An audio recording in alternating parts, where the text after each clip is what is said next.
What's a good word, everyone? It's your boy DKB here. I just want to say thanks for all the support. The channel's been steadily growing, and the number you see below, you can drop a text, shoot a voicemail, any ideas, topics, collabs, etc. you guys want to see. I'll include them in future videos and live streams, and I'll catch you again. Be easy. What's the good word, Jets fans? It's your boy DKB here, and it's been really awesome so far to listen to Aaron Glenn, listen to all of the coordinators, but we got some recent comments from the passing game coordinator, Scott Turner, who's essentially our veteran on the offensive coaching staff. And one of the pleasant parts about this offseason after hearing from everyone is you can clearly see from players to coaching staff to front office, everybody indeed is in lockstep when it comes to trying to execute Aaron Glenn's vision. And we don't have all the pieces, and it's year one, it's, holdovers and all this other kind of stuff that Aaron Glenn's going to have to figure out how to maneuver to make a successful year one, which he also is deemed as not your, classic rebuild year. He wants to win, and he wants to be able to provide that to the Jets fans, with probably no one being a bigger one than him, right? So with Scott Turner highlighting the fact that this is going to be an offense that's going to be looking to make big plays relentlessly. And I'm paraphrasing here. We'll get into the exact comments, but it's music to my ears, because one of the craziest things when you look at it is just how truly porous historically the New York Jets have been when it's come to offense. It hasn't mattered who's owned the team. It hasn't mattered head coach, front office combinations. We haven't consistently been able to pull off even average league play over the course of a pretty long amount of time, right? 5+ decades, but definitely in the last 2 to 3 for most of us that watch the team, year in and year out. So to look at Scott Turner real quick, you're talking about him being a 14-year veteran. He has a ton of experience all over the board, but I think what really gets people excited is the fact that he would have been groomed up by Norv Turner, who's his father.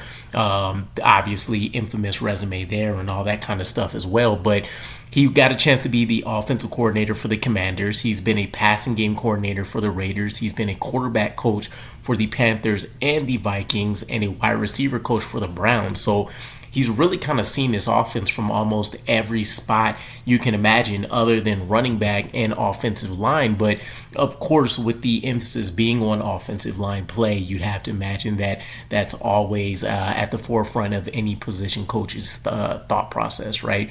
Now, when it comes to why I mentioned, how horrendous we've been, is because hearing his comments kind of sets the expectation just as high as anything Aaron Glenn has really been talking about, right? When you look at average play, and I literally mean understanding the entirety of the NFL, history hasn't been all 32 teams, but when you look at really the last 2 years, last 22 decades, right, going back to about 2005, we have only had league average play 16th or better when it comes to scoring points 4 times.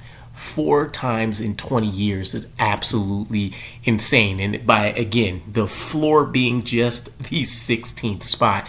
And most recently, that came in 2015 when you're talking about Fitzmagic with Eric Decker, with Brandon Marshall. But before that, it didn't happen until we were last seen in the playoffs, 2011 and 2010, where we were 13th in points. So this has been a long time coming, but Scott Turner specifically was mentioning, and I guess this was probably a little mini interview, or at least a quote that he gave ESPN.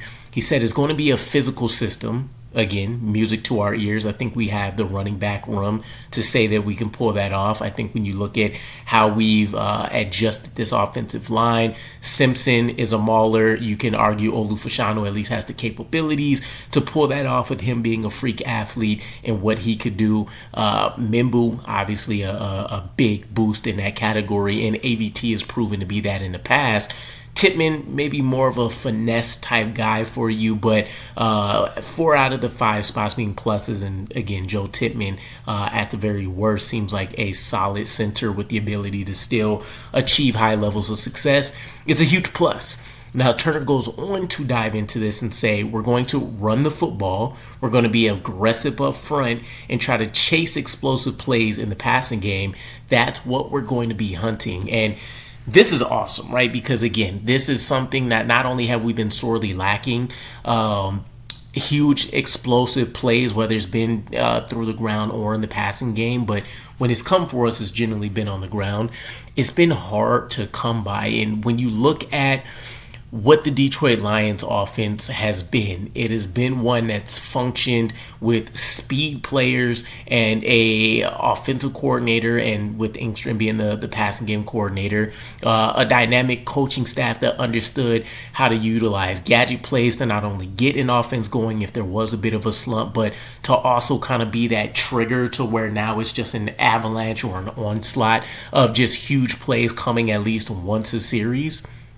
That's what I would love to see, right? You can imagine Garrett Wilson just flying down the field or breaking open on a ton of huge plays just through scheming alone and how you see him maneuver post getting the ball in his hand. So I'm really, really excited to see what this exactly is going to look like, right? I know there's questions about what's happening in the wide receiver room specifically after Garrett Wilson, but you can at least have a framework of what's going to happen. You have your two veterans, Tyler Johnson, Josh Reynolds. Reynolds coming from a Detroit Lions offense where, when healthy, he actually had a really, really good year with multiple other high-level weapons in that same room.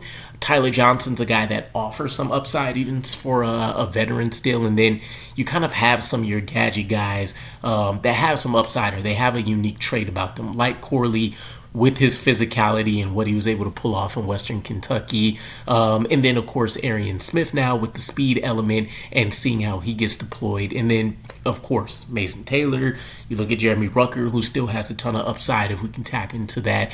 And then the running back room, where all three of the backs can also contribute in the pass game as well as should be a force in the run game. So a lot to look forward to. I do get intrigued by kind of thinking about the top weapons in each room, especially when you think about who has really been that guy for us before, right? And if you take out that 2015 year, it's crazy because at like wide receiver, the last really effective weapon, not named Brandon Marshall or Eric Decker, was probably Jeremy Curley, a slot receiver that had to pull off a lot more than he should have reasonably been asked to do, right?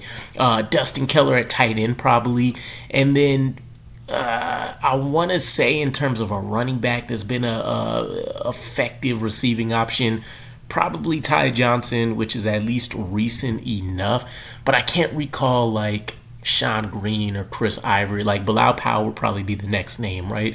I can't recall any of these other guys really being that source through the air, but let me know what you guys think. I think this is at least still a huge plus that these guys aren't shying away or trying to play, smoke and mirrors with how we want to operate. They're putting it out there, and then it's going to be up to making sure the players can go and execute on that dream. So Norv Turner, I'm hoping we hear from him a few more times over the course of the offseason, just because it'll be nice to see what the dynamic is between Tanner Engstrand transferring from that passing game coordinator role and seeing what all he's poured into it to now seeing what a veteran can do in his role and how that can help boost him as being a first-time OC that's going to call plays at the NFL level. So let me know what you guys think. I don't know. Again, if we finished average, somewhere around average, I'd say it's a win.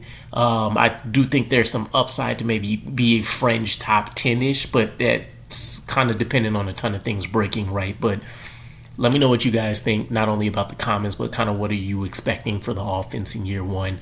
And I'll catch you guys again. Peace.